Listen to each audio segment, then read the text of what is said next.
So, cultivating positivity is what we are going to talk about in today's training. And I think this is so important because we all think there's positive people and there's negative people. Guess what? There's neither, because it's the thoughts. It's not the person, it's the thoughts, and it's their habits that have led them to think, believe, or act in a certain way. And you'll see that this theme has run throughout all of the last 4 trainings. So if you haven't watched them, I'll repost them again tomorrow in the mindset groups, in the WhatsApp group, and in Facebook.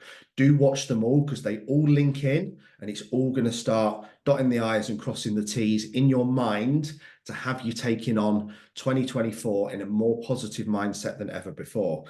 So positivity and negativity are the opposite ends of what I'm going to start referring to as the mindset spectrum, which we discussed in the Mindset is Everything training that's just been recorded. So this is going to either make or break your life. It will make or break your career. It will make or break your relationships. It will make or break each day, each week, each month, and essentially your dreams and goals, and even your life in each and every area. Now, here's the truth bomb that you might not be expecting, because we always have this. We talked yesterday about judgment, right? How we just judge people. We take a small snapshot, we don't really know their story or anything about them, and we judge them. And that's one of the biggest things we need to let go of in order to move forward, because as long as we're judging other people, it means we're not focusing on our own lives, and that will kill your inner happiness. Now, I used to be the most negative person you have ever met in your life. All I ever used to do was blame, complain, justify, moan, and live in a zone where I was either ready to cry at any moment and get really upset or get really frustrated, or I was ready to rock someone's jaw into the middle of next week, because that was my other way of dealing with it. So, and often for very little reason. The tears would have been for very little reason, and the anger would have been for very little reason. But they all came from the mindset, and the mindset of thinking negatively, the mindset of judging everyone, the mindset of everything is everyone else's fault, and even the negative mindset of I'm going to do this to prove myself. So it's been a running joke for many, many years. And obviously you wouldn't see me as that. You have got a different judgment. Lee's positive all the time. He's happy all the time, even though I do show some of the other sides. But the running joke has been that I have this incredible gift of fixing people, helping people, motivating people, inspiring people. But the only person that I can't fix is myself. Or I've even said myself, when I've been called out for the way I've been behaving, like Nat has said to me at numerous points, do you want to go back and watch that training you delivered last week? And I'd be like, I know. And the thing is, I've even found myself saying, why is it that I can fix everyone else, but I can't fix myself? I know the answers. I know what I should be doing. I know why I'm feeling and behaving the way I should, and I know what I need to do in order to change it. Yet I've still gone into this spiral where it might be days, weeks, and at one point even months. Now it would be 1 to 2 days max, when I cannot stop thinking negatively. Everyone in the world is bad. Everyone's against me. Everything's going wrong. Nothing ever goes right. Poor old me, full-blown pity party. And I want you to know that's natural and it's okay. And, people have said to me, you need to go back and listen to what you said, because you know the answers, but it's not that easy to apply them, is it? And this got this toxic at one point. I had a friend, I'm not going to mention her name, but she literally said to me, straight up word for word, she said, "You're so full of shit, Lee." I'm like, what?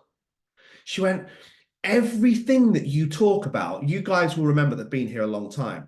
I didn't end up doing it because I got ill, but I attempted to do 1,000 Facebook lives on the trot, typical stupid impulsive ADHD behavior without thinking about how that would actually impact my own life and how exhausted and tired I would be. Like, no, I'm going to do this. Why? Back to the same thing. So I can prove myself.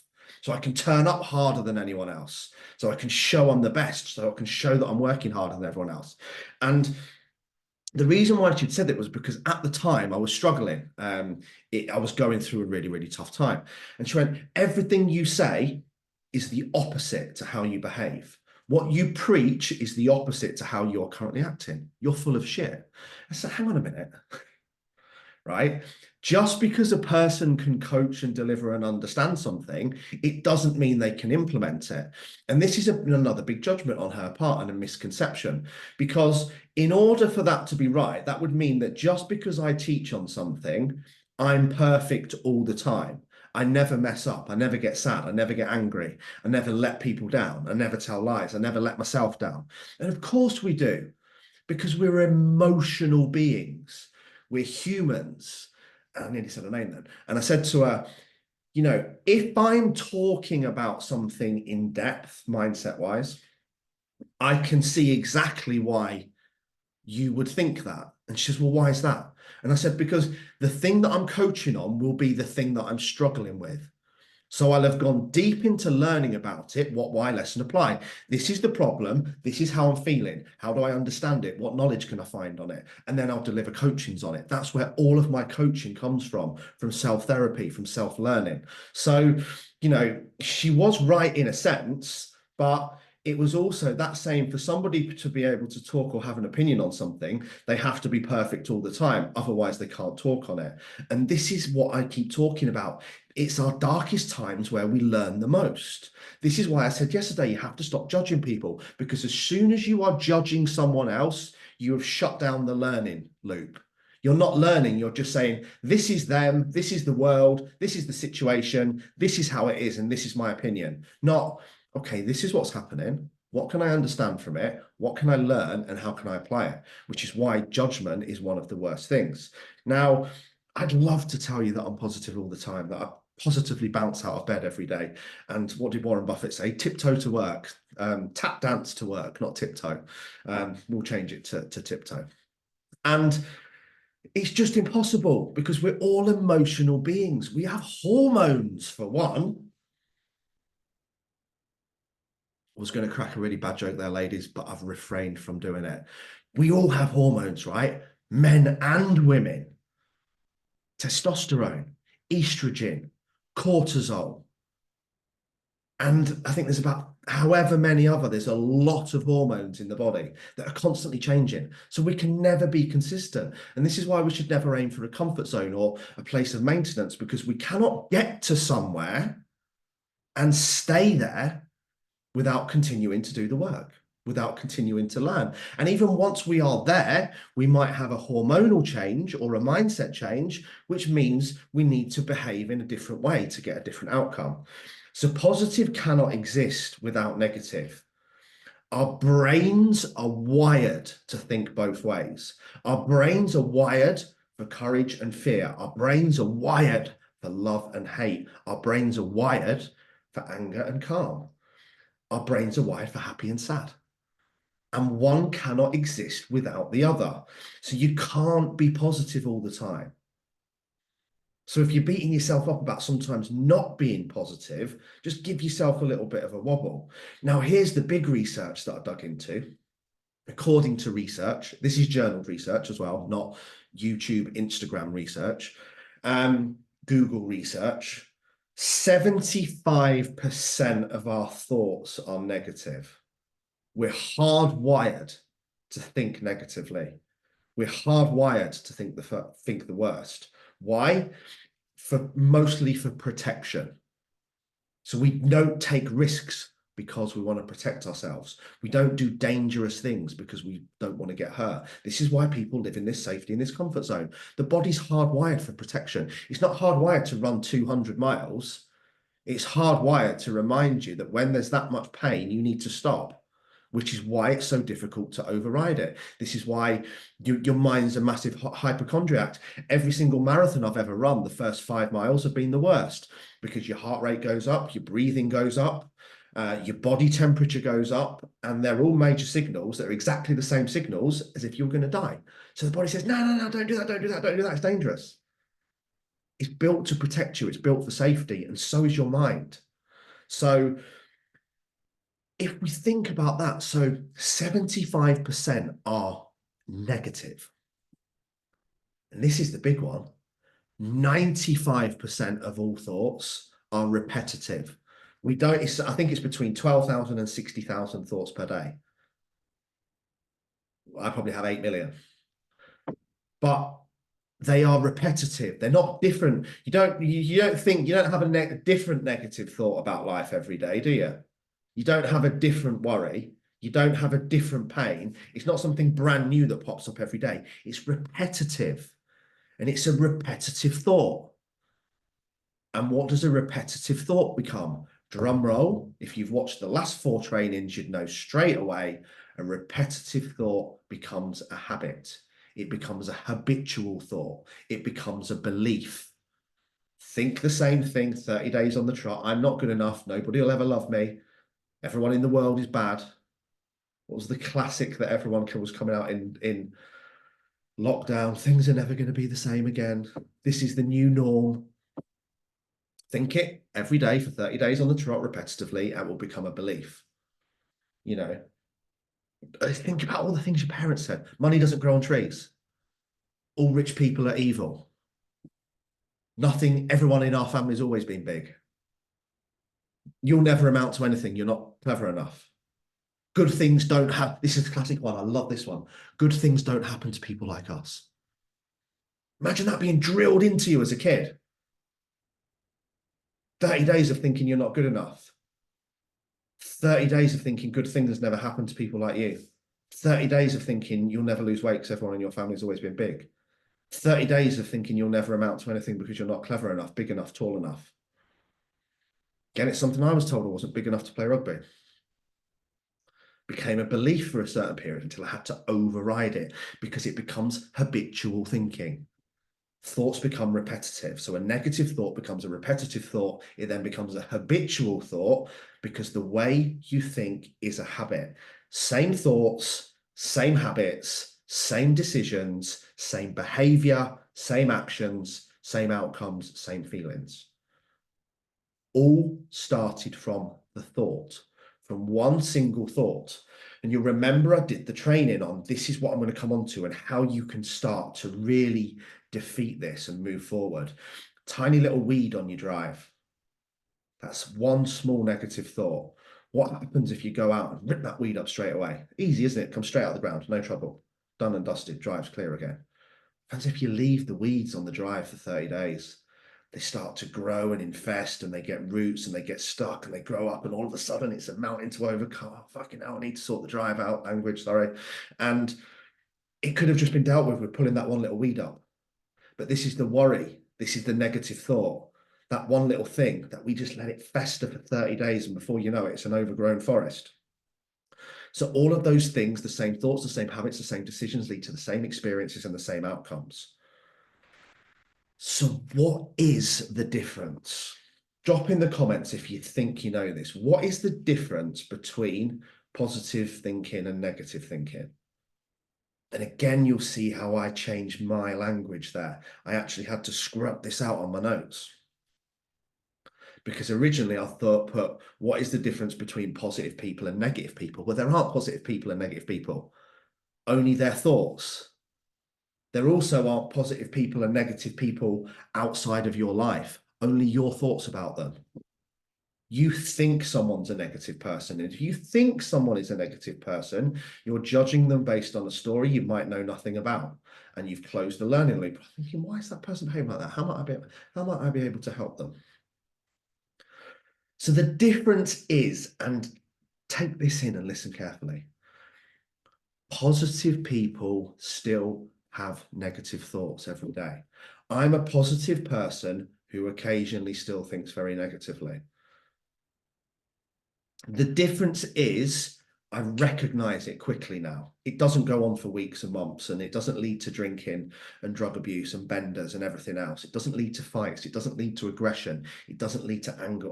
It's like an alarm bell. I've trained an alarm bell in my head. And this is why I do the planner every morning, because I'm never more than 24 hours away from knowing that shit, my head's gone again and I'm thinking negatively and I hate everyone and everything's bad in the world and everything's going to go wrong and nobody loves me and I don't deserve to be loved and all the thoughts that have gone around for years and years. Shit, how am I feeling? You guys have got the question on the planner. How am I feeling out of 10? Mentally, 2. Right, alarm bells. 2 is a lot of negative thoughts. So I recognize it quickly and then I change my thought process. I change my environment and it's handled because I change my negative thoughts to positive thoughts before they become a habit. Does this make sense? I handle it quickly. Why am I thinking like this? Is it really this bad? Journal it out. No, it's not. Why are you thinking like this? I think you're just tired. Is this situation really as bad as you think it is? No, not really. Is anyone going to die? No. Are you going to get injured? No. Are you just having a bad day? Probably. How could you solve that? Get to bed earlier tonight. So the problem with, and if you are a person, trust me, I've been there, I get it, who cannot stop thinking negatively sometimes, then you need to work on this every single day. Because most what we would class as negatively thinking people, people who just do nothing, this will be, I guarantee some of you, this will be your parents, because some people's parents I've met, they're just on a different level. They're 50s, 60s, written life off, settle for what you've got. Everything in the world's bad. Don't take risks. Everything, if they're not moaning, they have no idea who they are. If they weren't moaning about anything from the government to money to the cost of living to kids to neighbors, friends, family, and anything they can find to moan about, they would have fuck all to talk about. Nothing, because they have no goals, no aspirations, no mission, no purpose, so they just moan. They're not even aware. Drop me a yes if you know someone like this in your life. They're not even aware that they're doing it. They're not even aware that they're being negative. Why? Because it's just become their identity. It's just become who they are. There's certain people who I will never, ever, ever ask them how they are, because I can't be asked with the response. I know exactly what's coming, word for word. So I just think, I'm not even going to ask that question because I know the answer. Mood hoovers. Great phrase that. People who you come away from being with them and you feel exhausted. You dread seeing them. And here is what I want to come on to, because these people, we very often start to feel sorry for them. Going off on a right tangent here. And we feel that we need to be there for them because we feel like we are a good person by doing that. And you are, to a sense. I'm not saying don't be there for your friends, your parents, but like essentially, I show very little of you any empathy unless something's really badly going wrong. Why? Because I wouldn't be helping you. How do I help you by listening to your bullshit and feeling sorry for you? Can you imagine that? Oh, it's amazing working with Lee. What happened? Well, I told him my story every day about why life's different for me and how bad everything is. And he felt really sorry for me and he showed me loads of empathy and he listened at the end. You're adding fuel onto the fire. So by all means, a little bit of empathy sometimes. We all need a cuddle and an arm around us. But then it's like, right, what do you want to have happen next? Where do you want to go from here? What's the logical next step? I get how you're feeling. What actions do you want to take to move forwards? So by listening, you're not helping. I'm not saying very often, you're not ever helping, because what are you doing? You're helping them to build their habit. I guarantee there's people in this group who call a certain individual maybe 3 to 4 times per week, maybe even daily. And all that person does is offload their depression onto you. And by listening, like they might think you'd be rude by saying, listen, will you just drop it with this bullshit story? Because I don't want to hear it. It's crap. Unless you want to move forward, jump on this train with me and go somewhere more positive and start living life and create a plan and have a purpose and action and focus, create a mission and start moving forwards. I'm going to have to like limit the time I spend with you because I've heard this story 300 times now. Personally, I can't be asked and I'm not helping you. I wish someone had said that to me. I'd have been like, wow, I needed to hear that. But I didn't. I've got people feeling so, oh, poor old Lee. Don't be too harsh on him. He's been diagnosed with X, Y, and Z. Don't be too harsh on him. His mum died when he was young. Don't be too harsh on him. He's just done through this. Don't be too harsh on him. This has just happened. No, fucking be harsh on me. Tell me to sort my SH1T out and move forwards. That was what I needed. So by changing how we think, or by changing how we help other people think, this is how we change their habits, change the thoughts, change the habits, change the belief, change the experiences, change the outcome. I think I've said this in every one of the last 5 videos. That is a real friend. A real friend is going to tell you to sort your life out and will support you in actions moving forward, not keep listening to your story, not keep giving you a platform to perform on. That is just adding fuel on the fire. And like, I don't care about any of your stories. Might seem a little bit harsh. I don't care about them. Not interested. I want to help you write a new story. I want to help a new movie because we can't change the beginning. We can't change the middle part. We can't change anything that happened before that clap. But what we can do is write a fucking phenomenal ending. And we are in charge of that. But this all starts with your thoughts because your thoughts become your habits, these become your actions, that becomes your experience, and that produces the outcomes that you will have in your life. Great analogy. I can't remember who this was. I worked with a mindset coach once a long time ago. I can't remember who it was. I don't think it was Paul Moore. Anyway, doesn't matter. But he was thinking about, this is a great analogy. What do you do if you're watching a TV program and you don't like it? Change the fucking channel. It's the same thing. If there's something in your life that's not working for you, if you're having a consistent thought that's making you feel like crap, change the channel, change the pictures, go to a different room, go to different people, change all of the inputs in what's going in the eyes, what's going in the ears, and change your environment. Because you cannot avoid these negative thoughts. You certainly cannot avoid negative people. But you can choose how long you allow them to stay and how quickly you make an effort to change them, which is why it's so important. Because what does all this begin with? Awareness. If you're not doing the planner in the morning and outlining how you feel physically and mentally, out of 10, you will just go straight into the rat race of life, straight into the hamster wheel of the day, angry, reactive, moaning, blaming, complaining, putting out fires, dealing with whatever pops up in front of you, constantly replying to messages all day, answering the phone before getting to the end of the day, tired, angry, and resentful, not got anything done again.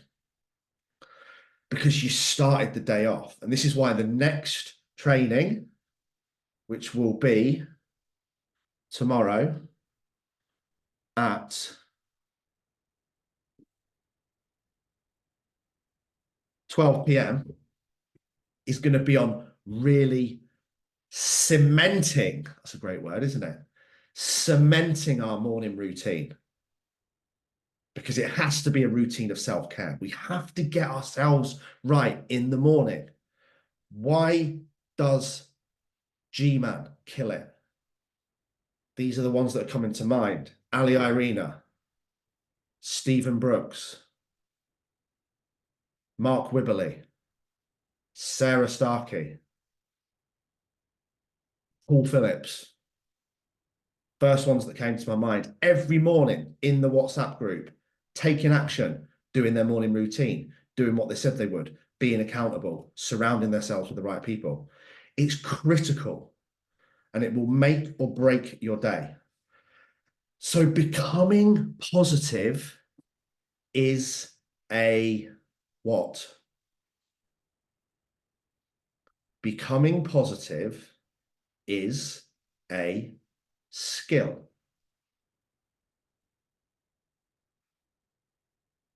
Just like any other skill.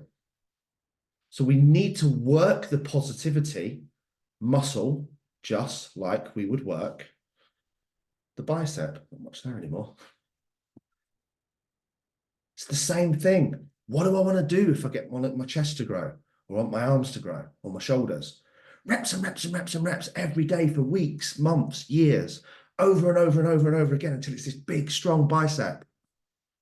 It's exactly the same with positive thinking. I've told the story many times about when I went from suicidal, pulling myself out of it with a book called The Secret by Rhonda Byrne, which I now think is very wishy-washy, but it worked for me at that time. This is the great thing about reading. You'll never read the same book twice. It's like jumping into a river. You'll never jump into the river because you're always in a different place when you read it. If I listen to The Secret now, I'll be like, what the fuck is this bullshit?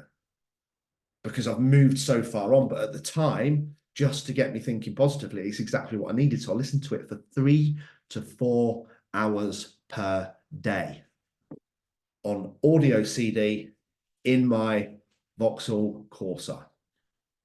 Yes, I am that old. So it was that repetition. And how do we do this? We do it by planning. Gordon's just written, plan it, do it.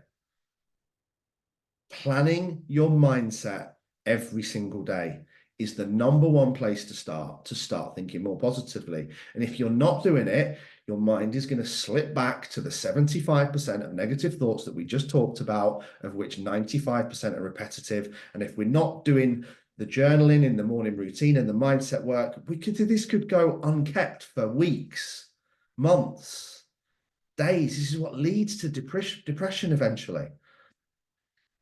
So commit to working on how you think every day. Try and have that alarm clock. Right, I'm being negative. I need to sort my shit out. Right, out for a walk. Put one of these videos on. Put an audiobook on. Anything to snap the mind out of it. You have to think. I did a training. I don't know why I'm doing this with my hands, by the way. I did a training on this before about. Did I say this was years ago? It's in one of the trainings about negative thoughts being like a great white shark and positive thoughts being like a sea bass. I don't know where that came from when I did it, and I don't know where it's come from just now. That's my head. But so we've got this big, great white shark going in one direction, right? It's massive. It's the most powerful creature on the earth. It's dangerous. It's a killer. And that is your negative thoughts. It's 75% bigger than the sea bass, 75% stronger. But if the sea bass just keeps working repetitively, it will start to make ground until the numbers have been flipped. And this comes from working on it every single day. And it has to be every single day, because if not, the shark will just start to gather momentum again. So recognize your thoughts every day. Become aware of how you are thinking and develop the ability to change them. And this goes back into the first training when I talked about what we've done in the last 5 weeks. We've done the greatest project you'll ever work on is you. Mindset is everything. Decision is a choice. Those were the first 3. Now, it's about what is developing the ability to change your thoughts. It's the thoughts that you say about yourself to yourself. What we say about ourselves to ourselves is 1,000,000 times more important than what anyone else will ever say. So when we're saying I am, followed by a negative, 30 days, repetitive thought, habit, part of your identity. People say this with silly things. I'm a technophobe. I'm a technophobe. I'm a technophobe. No, I'm lazy and I've not even tried how to use a phone or a computer for more than 30 days. What I did was I've developed the habit of making excuses as to why I can't do things. When it doesn't go right the first time I do it, I quit. So I've now given myself this identity and this title as a technophobe because I've thought about it for 30 days and it's now who I am. And it works both ways. Every day, I'm a positive, driven individual who lives by the values of honesty, integrity, discipline, and resilience. I'm a loving, connected, emotional male who is committed to being the best possible father I can be and leading my team from the front. That's a daily affirmation every day. How does that sound versus nothing ever works out for me? I always mess up, things go wrong, I always quit. Always let myself down. Nobody loves me. Nobody supports me. Nobody understands me. Same thing. Get yourself to the positivity gym every morning and smile at yourself in the mirror every morning. Tell yourself you are good enough, that you are worthy enough, because you are. And this is what will put you on the road to positivity.